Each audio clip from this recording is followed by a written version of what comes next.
बिस्मिल्लाहिर्रहमानिर्रहीम। अस्सलाम वालेकुम। क्या हाल है आप सब लोगों का? उम्मीद करती हूँ कि आप सब खैरियत से होंगे। अल्लाह ताला सबको खैरियत से रखे, खुश रखे, आबाद रखे और ज़िंदगी की मुश्किलात आजमाइशों में साबित कदम रखे और हंसते मुस्कुराते इसी तरह से लाइफ में आने वाली जितनी भी मुश्किलात होती हैं उनको बहादुरी से फेस करें और उनसे निकलने की कोशिश करें, उनका मुकाबला करें। तो बस यही दुआ है सबके लिए, जो भी देख रहे हैं सुन रहे हैं उनके लिए। आज का व्लॉग बहुत दिनों के बाद आ रहा है और उसकी वजह मसरूफियत थी बहुत ज़्यादा, तो इसलिए मैं व्लॉग नहीं डाल सकी।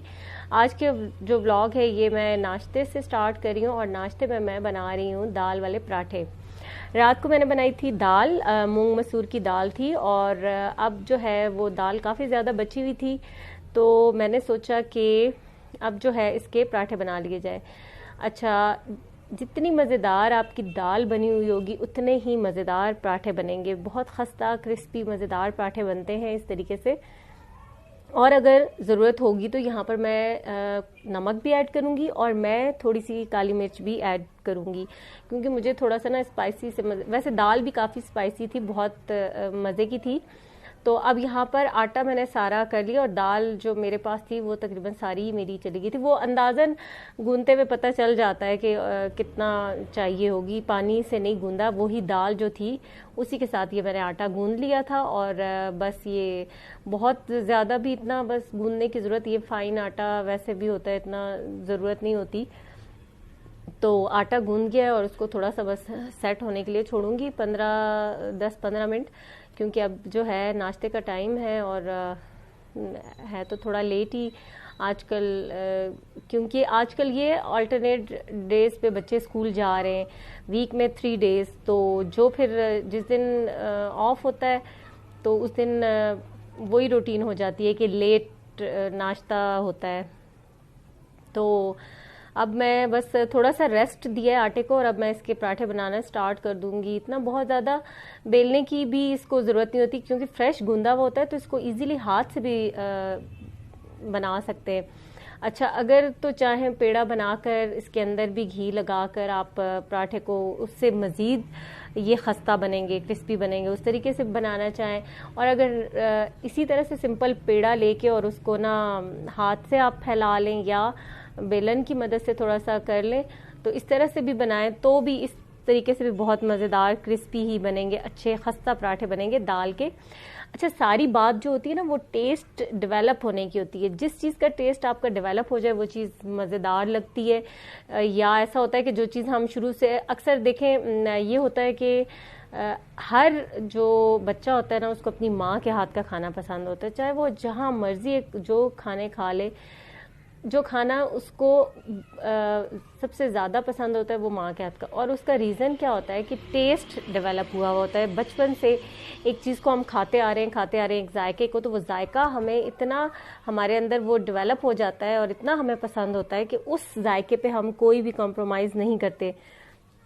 तो इसी तरह से अब कोई भी नई चीज़ जब हम ट्राई करते हैं तो फर्स्ट टाइम में भी वो हमें पसंद ना आए, जैसे कोई दूसरा बंदा बता रहा हो। अब जैसे मैं आपको कह रही हूँ कि दाल के बहुत मज़ेदार खस्ता पराठे या गोभी के पराठे तो आप में से बहुत से लोग नहीं बनाते होंगे, तो उनको नहीं अच्छा लगेगा, या जब वो बनाएंगे और कहेंगे कि ओह ये कैसे पराठे हैं, हमें तो नहीं पसंद आए। तो बात सारी ये होती है कि जिनका टेस्ट डेवलप हुआ होता है उनको तो वो चीज़ बहुत अच्छी लगती है, बहुत मज़ेदार लगती है, और जिन लोगों का टेस्ट डेवलप नहीं होता यानी उनके लिए वो टेस्ट, वो जायका न्यू होता है, तो फिर वो उनको इतनी वो चीज़ अच्छी नहीं लगती। लेकिन जब वो 1 से 2 बार उसको ट्राई करते हैं तो आहिस्ता आहिस्ता क्या होता है कि उस जायके के हम आदी होते चले जाते हैं और फिर चीज़ें अच्छी लगने शुरू हो जाती हैं। तो ये तो एक बहुत लंबी कहानी मैंने आप लोगों के आगे बयान कर दी कि जायके की और किस तरह से चीज़ें अच्छी लगती हैं उससे रिलेटेड। अच्छा, तो ये नाश्ते के बाद की रूटीन है, और रूटीन क्या है कि हाँ जी, बड़ी एक्साइटमेंट सी है कि फैमिली में आ रही है शादी। और शादी जब हो आपकी क्लोज आपके फैमिली मेम्बर्स में से, तो फिर ज़ाहिर है उसी हिसाब से तैयारियां और ये सारा कुछ स्टार्ट हो जाता है। तो यहाँ पर हम कुछ शॉपिंग करने के लिए गए थे शादी की शॉपिंग। और शादी की तो बहुत होती है, इतनी लंबी शॉपिंग होती है, इतनी चीज़ें होती हैं कि मतलब अब वो तो एक सारा व्लॉग में दिखाना या तो पॉसिबल नहीं हो सकता, ना होता है। तो यहाँ पर कुछ फैंसी कपड़े, जो ब्राइडल ड्रेसेस या ब्राइड से के रिलेटेड कपड़े, तो वो हम देख रहे थे और लिए भी। तो मैं साथ साथ आपको भी दिखा रही हूँ। मे भी कोई डिज़ाइंस, कोई कपड़े, कुछ किसी को लेने हो तो अट्रैक्ट कर जाते हैं और पता चल जाता है कि अच्छा, आजकल एक ट्रेंड बहुत ज़्यादा है ये जो लॉन्ग मैक्सी फ्रॉक का। लास्ट पिछले 2 सालों में बहुत ज़्यादा देखने को मिल रहे थे लहंगे और चोली, वो ट्रेंड बहुत था। तो अब जो है, जहाँ देखो ये जो पेपर सिल्क है, इस पे बनी हुई लॉन्ग मैक्सीज, कुछ बहुत अच्छी भी हैं, कुछ नहीं। वैसे पर्सनली जो मेरी चॉइस है, ये मेरा ख्याल है कि ना जो मैक्सी फॉल वाले कपड़े में ज़्यादा अच्छी लगती है, जिस कपड़े में फॉल हो। तो ये खड़े खड़े कपड़े की मैक्सी सी बनी हुई बहरहाल बहुत है, ट्रेंड है, तो लोग ले रहे हैं, तो चीज़ कोई इतनी ज़्यादा आपको नज़र भी आती है। लेकिन मुझे पर्सनली यही है, लगता है कि फॉल जिस कपड़े में, उसमें मैक्सी ज़्यादा अच्छी लगती हैं। तो अब ये सारी चीज़ें तो साथ साथ हम ले रहे थे, ले भी चुके हैं, और कुछ ड्रेसेस वगैरह अभी मज़ीद देख भी रहे हैं, सारा कुछ। वैसे बड़ी रौनक और एक्साइटमेंट होती है जब कोई शादी आ रही हो या इस तरह का कुछ भी कोई इवेंट। और अब तो शादियां भी बहुत अल्लाह अल्लाह करके कोई शादी आ रही है, तो ऑब्वियस बात है कि फिर एक्साइटमेंट भी होती ही है। बहुत ज़्यादा काम भी होते हैं, बहुत कपड़े मैनेज करना, बनाना, और ये सारा कुछ लेना, चीज़ें चल रहा होता है। तो इंशाल्लाह जो। और आज रात में डिनर का प्लान था बाहर करने का, तो सब अब हम फैमिली के साथ आए डिनर बाहर करने के लिए। और यहाँ पर ये लासानिया में, कमर्शियल मार्केट में, वहाँ पर आज का डिनर कर रहे हैं। बहुत मज़ेदार खाना था इनका, बहुत अच्छा जायकेदार फ्रेश खाना था। तो बहुत सबने एंजॉय किया, मज़ा आया, और खाना आ गया है, सब खाना खा रहे हैं। खाना खाते हैं और उसके बाद मैं आपसे मिलती हूँ। बिस्मिल्लाहिर्रहमानिर्रहीम, अस्सलाम वालेकुम। क्या हाल है आप सब लोगों का? उम्मीद करती हूँ कि सब खैरियत से होंगे और अल्लाह ताला सबको खैरियत से रखे, खुश रखे, आबाद रखे।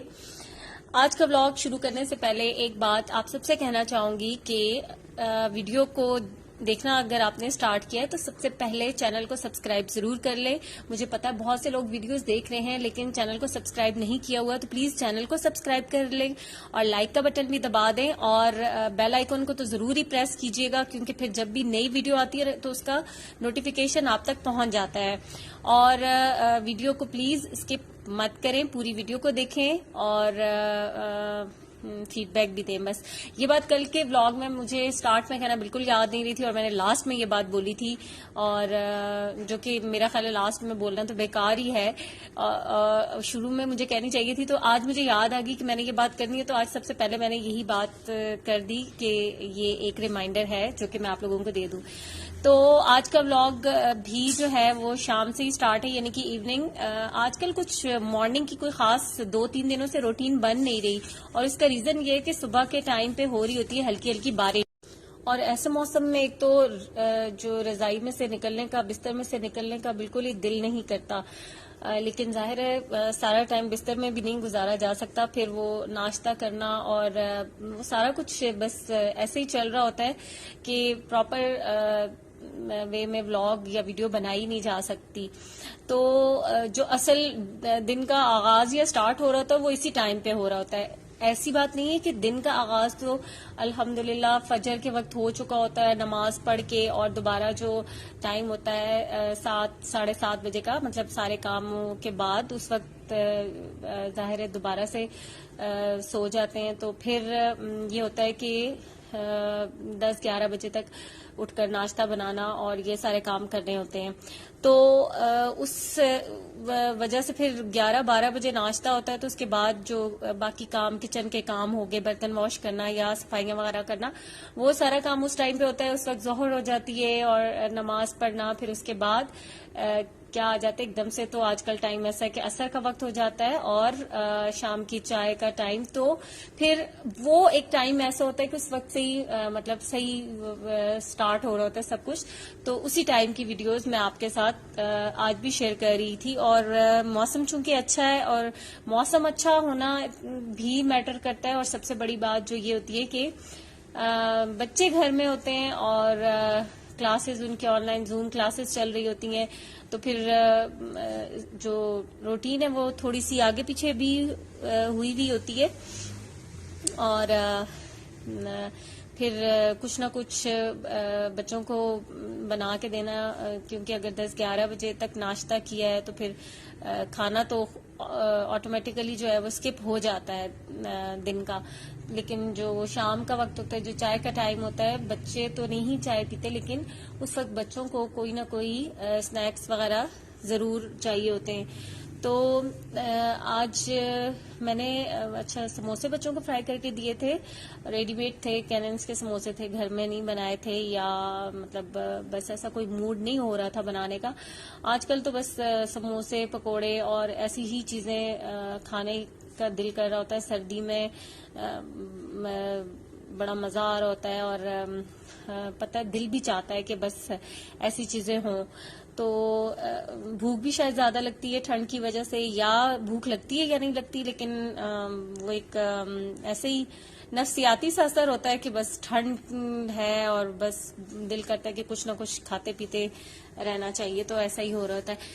चाय का टाइम गुजर चुका है और इस वक्त अब किचन में है खाने का टाइम। रात के खाने का टाइम, खाना मैं बना रही हूँ और खाने में मैं बना रही हूँ मछली का सालन, और साथ में मैं बना रही हूँ चिकन आलू। अच्छा, मछली के सालन की रेसिपी भी मैं आपके साथ शेयर कर चुकी हूँ, जरूर ट्राई कीजिएगा। बहुत मजेदार सालन बनता है और सर्दियों में अच्छे लगते हैं इस तरह के हल्के से लाइट शोरबे वाले सालन हो, और जो कि आपको वार्म अप भी करे और मजा भी आता है खाने का। लेकिन यहाँ दूसरी साइड पे बच्चों के लिए मैं बना रही हूँ चिकन आलू, क्योंकि बच्चे नहीं खाएंगे मछली का सालन। और तो इसलिए मैंने सोचा कि थोड़ी सी बोनलेस मेरे पास पड़ी हुई थी चिकन, उसको मैंने डाल दिया मसाला रैंडम बस ऐसे ही बनाकर।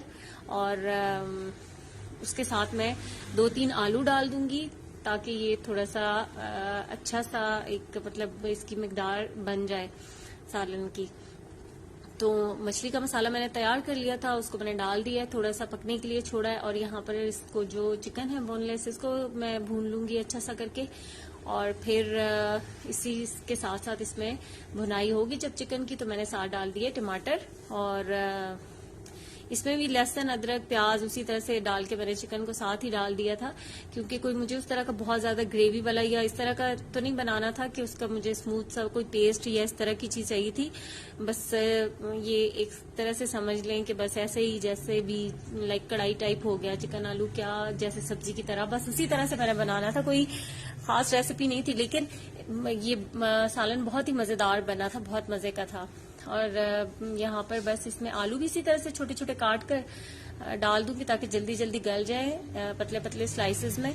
और फिर इसके साथ साथ ये दोनों चीजें जब बन जाएंगी तो साथ में फिर रोटी भी बना लूंगी।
बच्चों को कोई और चीज पसंद हो या ना हो, आलू उनकी मोस्ट फेवरेट चीज होती है, जो कि सिंपल भी अगर आलू बना के दे दिए जाएं, फ्राइज हों, वो तो फिर क्या ही बात है। और अगर इसी तरह से किसी भी चीज में भी डाल के, लाइक चिकन हो गया या गोश्त में आलू हो, इवन की बिरयानी में भी आलू तो शौक से और खुशी खुशी खाते हैं।